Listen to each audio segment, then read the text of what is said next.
The purpose of this video is to take us through some of the aspects of radiation, especially radiation that we see from a measurement standpoint. And so if you recall from previous lectures, we talked about some different types of radioactivity, alpha decay, beta decay, gamma decay, and the types of nuclear reactions that are associated with each of those types of decay.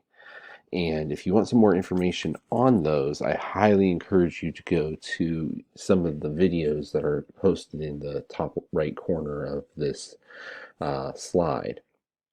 They'll take you to a site by the guy named of Tyler DeWitt, who is just fantastic and has great information on each of those things. What we're going to talk about here, though, are just some general kinds of information. So, where can we see radiation? What kinds of radiation is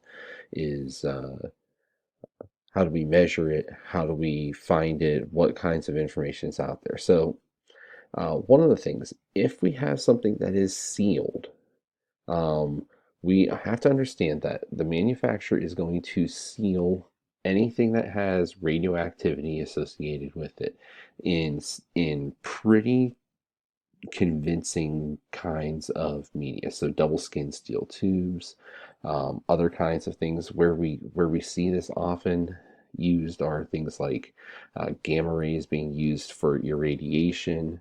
Um, Antimicrobial aspects where meat or other types of produce are radiated to increase their shelf life, to decrease the likelihood of things like E. coli.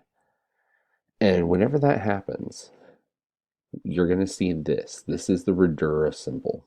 The Radura symbol indicates that whatever it is inside that package has been irradiated, has been treated in some kind of way with radioactive materials as some kind of disinfecting medium.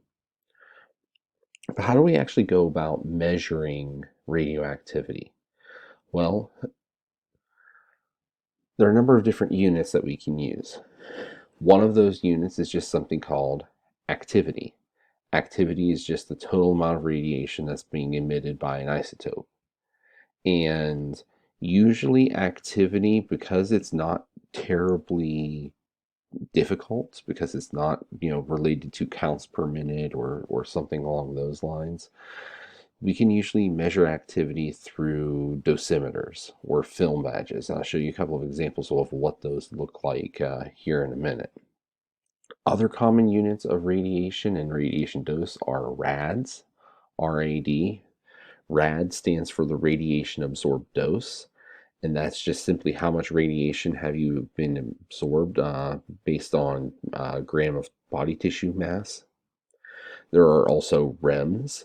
REMs are the Röntgen equivalent MANs, and these equate to the amount of body tissue damaged on a relative scale. So, relative to how much damage is done by one Röntgen of X rays. And so, kind of similar to what we see with specific gravity or vapor density, REMs give us a unit to compare against and allow us to compare kind of side by side the radioactivity, the radiation level associated with a couple of different materials at the same time. Now, in terms of detection, we can see a number of different ways that we can do detection. Probably the most common is something called the Geiger counter. Geiger counters are very common for the simple fact that they work really well. There's usually some sort of a noise cue associated with them where it'll tick or beep as it is encountering radioactive materials. And that gives you a good audio cue that something's going on. And so, how it works is there's a material in the inside that becomes ionized as it encounters radioactive material. And as that happens, we get a number of different ways of measuring. And so, one of the reasons why we have activity, REMs, RADs, is because all of these developments came about really roughly the same time. And so there was never really a consensus about what unit was considered correct or good or the best. And all of them have kind of their own advantages and disadvantages. So just looking, this is a Geiger counter. This is a handheld Geiger counter, very similar to if we were doing the lab associated with this in lab, we would be using something very similar to this to measure radioactivity.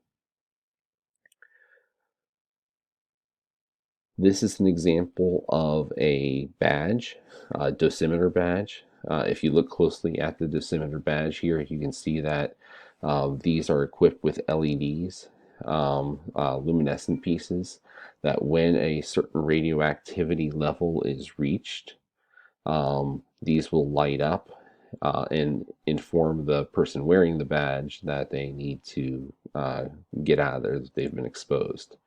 So badges are common, especially in medical facilities.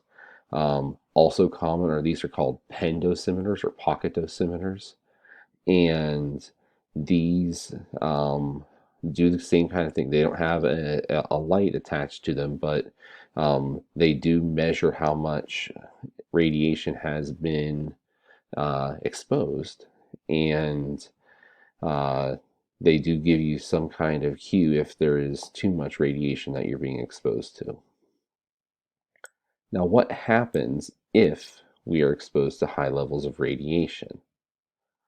Well, again, the primary concern isn't so much the that we're exposed, but really the quantity of exposure. And so when we talk about radiation levels, that's when we start to think about things in that kind of way. And the dose is probably more important than anything else. And the reason why we can say that is we know that the majority of the stuff that you're walking around in right now, you're getting some level of exposure to radiation pretty much all the time. So this pie chart shows for the average American, this is the rough breakdown of how much radiation they are exposed to and where those exposure sources are coming from. Now, the majority of it is background radiation. So things like radon and thoron um, make up more than a third of the radiation that we are exposed to, and probably close to almost 80% of our background radiation.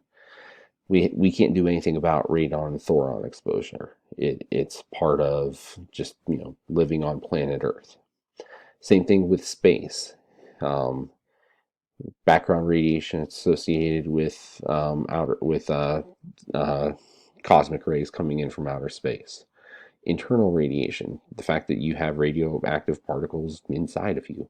Terrestrial, there are radioactive particles in the ground. And so if you add it up, this is about 50%. So half of your exposure to radioactive materials on a yearly basis is stuff you have no control over whatsoever. Um, and that means that, for the most part, we're cool with it. We have no way of controlling it, but at the same time, it's really not causing any kind of significant damage to us. Now, the other half here, you get into medical applications, and so about 43% of the exposure that most people get exposed to on a yearly basis is medical, either from PET scans, CAT scans, nuclear medical kinds of ingestions or spectroscopies. Um, and then this last little sliver over here, this less than 2% is consumer based, things that are actually in industrial products, in consumer products, things that we would be exposed to at work or at school. So if you don't get an x-ray, if you don't have imaging done to you that year, this part of the pie probably doesn't exist or exists in very limited quantities for you. And most of what your exposure would be is background. But in terms of the things that we are encountering on a regular basis, yes, there's background, but aside from medical applications, there isn't a whole lot else. And so, from that aspect, we're pretty okay. Now let's talk about some other things regarding exposure. One of those things is something called shielding. Now, shielding is basically when we put barriers in between our cells and the radioactive material. And there are certain kinds of shields that are effective, and then there are types of shields that are ineffective depending upon the type of radiation. Now, when it comes to shielding from the standpoint of emergency management, then we have to think about something different than just simply putting barriers between our cells, physical barriers. Sometimes, in talking about ingestion, you know, for certain types of things, if we ingest them, if we inhale them, they get into our body systems, they start to really wreak havoc inside of our systems. That's a problem. The only way that you can prevent that is using self-contained breathing apparatuses. Absorption's an interesting kind of thing. We know that from an absorption standpoint, our skin works well enough to prevent the transmission of alpha particles. But from beta particles, we know beta particles will penetrate the skin, and our clothing and even full turnouts aren't quite adequate to completely prevent absorption of beta particles through our skins. We need something usually a little bit more significant than that. And when it comes to gamma rays and X-rays, it doesn't matter what you're wearing. You need barriers. Several inches of concrete, several inches of lead are really all that is sufficient. That's the only way that you're going to get a significant shielding from these types of radiation. And just as a visual to compare, we can see paper is capable of blocking alpha particles, as is your skin.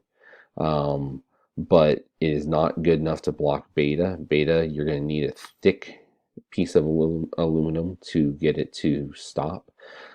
Thinner pieces of aluminum will slow it down and will block some, but not all. And for gamma, gamma will penetrate paper, gamma will penetrate aluminum, gamma will penetrate through some thicknesses of lead, but if we have a thick enough piece, the lead will eventually absorb all of it. The last thing we want to look at in this particular video is something called the inverse square law. Now, the inverse square law tells us that the intensity of radiation is inversely related to how far away we are from the radiation. And not is it just inversely related, it's inversely related to the square of the distance. So when we get further away from a radiation source, not only do we increase our exposure, we actually increase it by a factor of a square. So if we double our distance, so let's say that our radioactive material is at this point here, well, at one particular distance, we're gonna feel a certain intensity of that radioactive material. But if I double that distance, the amount of intensity I feel won't be half, it'll actually be 1/2 squared, which is 1/4. And if I triple that distance, the intensity that we feel is not 1/3, but actually 1/3 squared, or 1/9. So the further away that we get from our radioactive source, the more of a impact that distance takes, the less impact, the less intensity that radioactive source will have. And so the inverse square law is an important thing because it gives us some guidance into how far away we actually need to be from that radioactive source in order to be safe. So that's all that we have for this video. Tune in next time and we'll look at some factors affecting radiation exposure as well as some signage associated with it. Have a good day.